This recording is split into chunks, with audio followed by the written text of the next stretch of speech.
Hello, চলো আজ আমি তোমাদের কাছে শেয়ার করব আবারও একটা ছোট্ট মিনি ব্লগ। আজ আমি মাটির থালা থুড়ি মাটির বাটি পেন্ট করব, সেটাই তোমাদের কাছে শেয়ার করব। তো প্রথমে একটা মাটির বাটি নিয়ে নেব, তাতে হোয়াইট কালারের বেসটা করে নেব, তারপর রেড কালার দিলে আমার মনে হয় যে কালারটা একটু বেশি ভালো হয়। তো তাই আমি করে নিয়েছি। তারপর মনে হচ্ছিল কি বানাবো, ভাবতে ভাবতে মনে হলো একটা আলপনা ডিজাইন করি। প্রথমে ভেবেছিলাম তেমন একটা ভালো হবে না, কিন্তু ফিনিশিংটা আমার তো দারুণ লেগেছে। তোমরা বলো কেমন হয়েছে। আর এগুলো আমি কেন বানিয়েছি তোমরা কি জানো?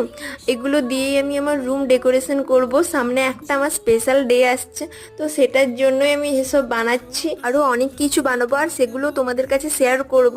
আচ্ছা, তোমরা কি বলতে পারবে কি স্পেশাল ডে? আর যদি তোমরা বলতে পারো তাহলে প্লিজ আমায় কমেন্ট করে জানিও। আমি ভেবেছি আমার মিনি ব্লগে যারা যারা আমায় কমেন্ট করবে আমি তাদের নাম পরের মিনি ব্লগে শেয়ার করব। তো ঝটপট তোমরা কমেন্ট করো আর এটা কেমন হয়েছে জানিও।